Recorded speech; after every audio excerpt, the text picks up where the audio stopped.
नमस्कार, मी पूजा. परिपूर्ण स्वादमध्ये आपलं मनापासून स्वागत. आज आपण करणार आहोत सकाळच्या घाईगडबडीत अगदी झटपट करू शकाल असा चीज स्वीटकॉर्न पराठा. हा पराठा तुम्ही सकाळच्या नाश्त्यासाठी करू शकता किंवा मुलांना डब्यात देखील देऊ शकता. मुलं तेच पदार्थ खायला कंटाळा करतात, अशा वेळी तुम्ही हा चीजकॉर्न पराठा अगदी झटपट करून देऊ शकता. आपल्या चॅनलवर अशाच प्रकारच्या साध्या सोप्या नाश्त्याच्या रेसिपीजची प्लेलिस्ट उपलब्ध आहे. ती लिंक मी डिस्क्रिप्शन बॉक्समध्ये देत आहे. त्या सर्व रेसिपीज तुम्ही पाहू शकता. चला तर मग आजच्या रेसिपीला सुरुवात करूया. सुरुवातीला आपण कणिक भिजवून घेऊया. त्यासाठी इथं मी भांड्यामध्ये 2 कप गव्हाचं पीठ घेतलेलं आहे. पीठ मी चाळून घेतलं आहे. पीठ अगदी बारीक आहे. आपण चवीनुसार मीठ घालूया. 1 टीस्पून ओवा घालायचा, पाव टीस्पून हळद आणि अर्धा टीस्पून लाल तिखट, थोडीशी बारीक चिरलेली कोथिंबीर घालायची. पानं मी बारीक चिरून घेतलेली आहेत. 2 टेबलस्पून तेल घालायचं आहे आणि आता आपण ही सगळी साहित्य पिठामध्ये अगदी व्यवस्थित मिक्स करून घ्यायचे आहेत. तेल पूर्ण पिठाला लागेल अशा पद्धतीने आपण मिक्स करून घेऊया. सगळी साहित्य व्यवस्थित मिक्स करून झाली की आता आपण हे पीठ मळून घेऊया. थोडं पाणी घालूया आणि पिठाचं छान गोळा तयार करून घेऊया. पीठ आपल्याला खूप जास्ती पातळ किंवा खूप जास्ती घट्ट करायचं नाही आहे. नेहमी जसं आपण चपातीसाठी पीठ मळतो अगदी आपण तसंच पीठ मळून घेणार आहोत. पाणी घालताना थोडं घालायचं, म्हणजे पाण्याचा अंदाज चुकत नाही. बघा, आता आपलं पीठ मळून झालेलं आहे. पीठ मी 3-4 मिनिटं छान रगडून मळून घेतलेलं आहे. मी इथं फक्त गव्हाचं पीठ घेतलेलं आहे. तुम्हाला हवं तर तुम्ही यामध्ये थोडासा मैदा घालू शकता. बघा, मी पिठाची अशी कन्सिस्टन्सी ठेवलेली आहे. आता आपण हे पीठ 10 ते 15 मिनिटं मुरवत ठेवूया. आपण कॉर्न पराठा करतोय त्यासाठी इथं मी मिक्सरच्या भांड्यामध्ये 2 कप स्वीटकॉर्न घेतलेले आहेत. स्वीटकॉर्न मी उकडून घेतलेले आहेत. हे स्वीटकॉर्न मी वाफेवर उकडून घेतलेले आहेत. जसे आपण मोदक चाळणीवर ठेवून वाफेवर शिजवून घेतो त्याच पद्धतीने मी हे कॉर्न वाफेवर शिजवून घेतलेले आहेत. पाण्यामध्ये घालून शिजवायचे नाही आहेत. जेव्हा आपण मग ते कॉर्न मिक्सरला लावतो तेव्हा मग त्याला पाणी सुटतं, म्हणून वाफेवरच उकडून घ्यायचे आहेत. यामध्ये मी 4 कमी तिखट असलेल्या हिरव्या मिरच्या घातलेल्या आहेत. आता आपण हे सर्व साहित्य मिक्सरला लावून जाडसर वाटून घेणार आहोत. मिक्सर फिरवताना पल्स मोडवर फिरवायचा आहे. आपण कॉर्न उकडून घेतलेले आहेत, पटकन बारीक होतात. पल्स मोडवरच आपण 3-4 वेळा फिरवायचं, म्हणजे ते मिश्रण छान जाडसर वाटलं जातं. खूप जास्त वेळ मिक्सर फिरवलात तर मग या मिश्रणाला पाणी सुटेल. बघा, आपण वाटून घेतलेले स्वीटकॉर्न आणि मिरचीचं मिश्रण इथे मी एका मोठ्या भांड्यामध्ये काढून घेतलेलं आहे आणि मी असं जाडसर वाटून घेतलेलं आहे. वाटताना एकही थेंब पाण्याचा घातलेला नाही आहे. बघा, पाणी न घालता मी छान असे स्वीटकॉर्न वाटून घेतलेले आहेत. आता आपण यामध्ये बाकी साहित्य घालूया. चवीनुसार मीठ घालायचं, अर्धा टीस्पून आमचूर पावडर, पाव टीस्पून हळद, 1 टीस्पून लाल तिखट. कमी तिखटवाल्या मिरच्या घातल्या होत्या म्हणून पुन्हा लाल तिखट घातलेलं आहे. 1 टीस्पून जिरं पावडर आणि 1 टीस्पून धणे पावडर. आणि इथं मी किसलेलं आलं लसूण घेतलेले आहे. यामध्ये मी 1 इंच आलं आणि 8 ते 9 मध्यम आकाराच्या लसूण पाकळ्या किसून घेतलेल्या आहेत आणि थोडीशी बारीक चिरलेली कोथिंबीर घालायची आहे. आणि यानंतर आपण यामध्ये अर्धा कप किसलेलं चीज घालणार आहोत. हे प्रोसेस चीज आहे. तुम्हाला आवडत असेल तर चीज घाला, नाही घातलं तरीही चालेल. आता आपण ही सगळी साहित्य छान मिक्स करून घेऊया. छान एकजीव होतील अशा पद्धतीने मिक्स करून घ्यायचे आहेत. इथे जर तुम्हाला हे मिश्रण ओलसर वाटत असेल तर तुम्ही यामध्ये गरजेनुसार ब्रेड क्रम्स घालू शकता. 1-2 चमचे पोह्यांचं पीठ घालू शकता किंवा अगदी तांदूळाचं पीठ देखील घातलं तरीही चालेल.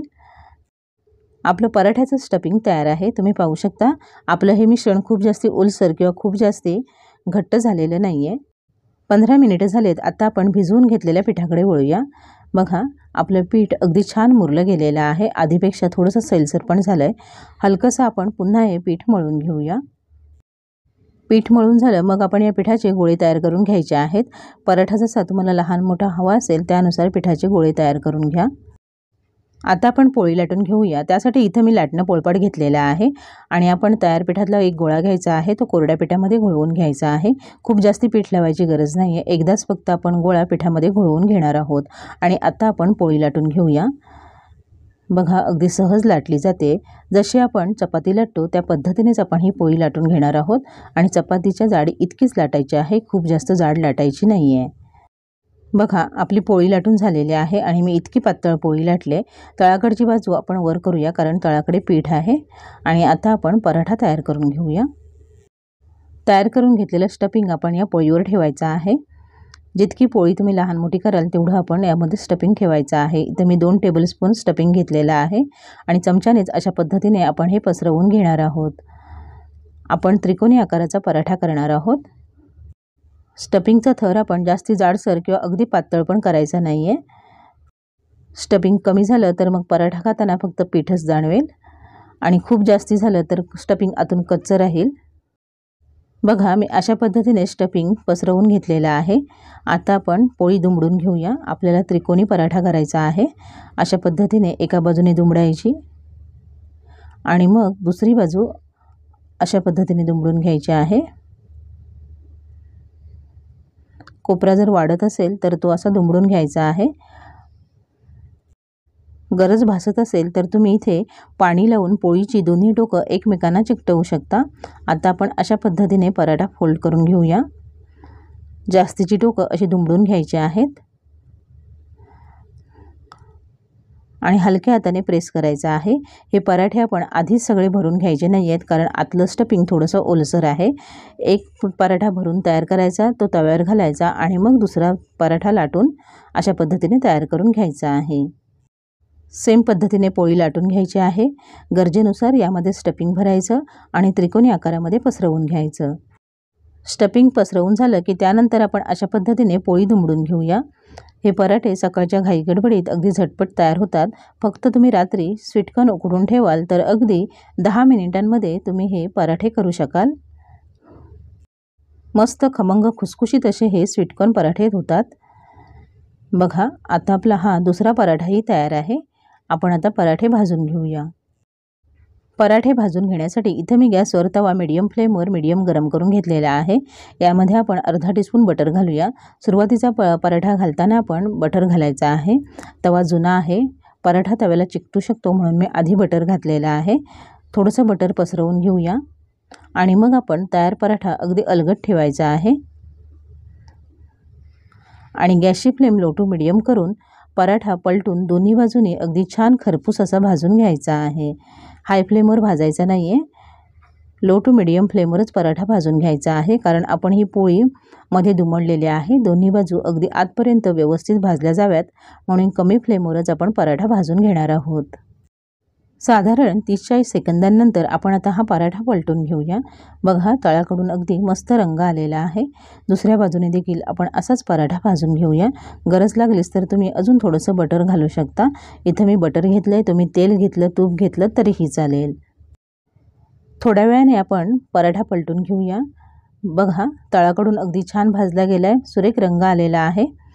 आधीची बाजू थोडीशी कच्ची होती म्हणून आपण पराठा पलटून पुन्हा ती बाजू भाजून घेणार आहोत। अशाच पद्धतीने जी बाजू भाजली नसेल त्या बाजूने पराठा पुन्हा भाजून घ्यायचा आहे। गरज वाटलीस तर अजून थोडंसं बटर घालायचं आहे। खूप जास्त घालायची गरज नाही आहे, आवडीनुसार थोडंसं बटर घातलं तरीही चालेल। असं भरपूर बटर घालून पराठा भाजून घेतला म्हणजे तो छान खुसखुशीत होतो। 30-40 सेकंदांनी पुन्हा आपण पराठा पलटूया। बघा आधीची बाजू अगदी व्यवस्थित भाजली गेलेली आहे आणि आता आपण पराठा काढून घेऊया। बघा अगदी छान मस्त खमंग खुसखुशीत असा भाजला गेलेला आहे। आता आपण दुसरा पराठा भाजून घेऊया। सेम पद्धतीने दुसरा पराठा आपण तव्यावर घालायचा आहे। आता तव्याला तूप, तेल किंवा बटर लावायची गरज नाही आहे, पण तुम्हाला आवडत असेल तर तुम्ही आधी बटर घालून नंतर पराठा त्यावर घालू शकता। थोड्या वेळाने नंतर आपण वरून थोडंसं बटर घालायचं आहे। वरच्या बाजूने घालायचं आणि थोडंसं कडेने देखील घालायचं म्हणजे कडा पण अगदी व्यवस्थित भाजल्या जातात अशा पद्धतीने। आणि लगेचच आपण पराठा पलटून घेणार आहोत म्हणजे तळाकडची बाजू देखील अगदी छान भाजली जाईल। तयार पराठे आपण एखाद्या जाळीदार प्लेटवर किंवा चाळणीवर काढून ठेवायचे आहेत म्हणजे त्यातली जास्तीची वाफ निघून जाते आणि पराठे जास्ती ओलसर न होता छान तसेच खुसखुशीत राहतात। दुसरा पराठा भाजेपर्यंत तयार पराठा आपण चाळणीवर ठेवायचा आणि मग तो पराठा आपण डब्यामध्ये ठेवू शकतो। पराठा पुन्हा पलटून घेऊया आणि पहिली बाजू अजून थोडा वेळ भाजून घेऊया। पुन्हा थोडंसं कडेने बटर घालायचं आहे, अगदी थोडंसं घालायचं म्हणजे कडा देखील अगदी छान भाजल्या जातील। बघा आपला पराठा भाजून झालेला आहे। अशाच पद्धतीने राहिलेले सगळे पराठे भाजून घेऊया आणि मग गरम गरम सर्व करूया। तयार पराठे मी इथे सर्विंग प्लेटमध्ये काढून घेतलेले आहेत। पराठ्यासोबत तुम्ही लोणचं किंवा दही सर्व करू शकता। बघा, पराठा अगदी दोन्ही बाजूनी छान भाजला गेलेला आहे। मी तुम्हाला पराठा तोडून पण दाखवते, म्हणजे तुमच्या लक्षात येईल की आपला पराठा किती छान झालेला आहे। स्टफिंग पण बघा अगदी व्यवस्थित झालेला आहे, ना जास्ती जाडथर लागला आहे किंवा अगदी पातळ लावलेला आहे। अशाच पद्धतीने हे स्वीटकॉर्न चीज पराठे तुम्ही घरी नक्की करून बघा। तुम्हाला आवडले तर तुमच्या प्रतिक्रिया मला कमेंट बॉक्समध्ये अवश्य कळवा। माझ्या अशाच नवनवीन रेसिपीजसाठी परिपूर्ण स्वादला सबस्क्राईब करा। व्हिडिओ आवडला तर नक्की लाईक करा आणि तुमच्या मित्रमैत्रिणींसोबत शेअर करा। पुन्हा भेटूया अशाच एका नवीन रेसिपीसोबत। पूर्ण व्हिडिओ पाहिल्याबद्दल धन्यवाद।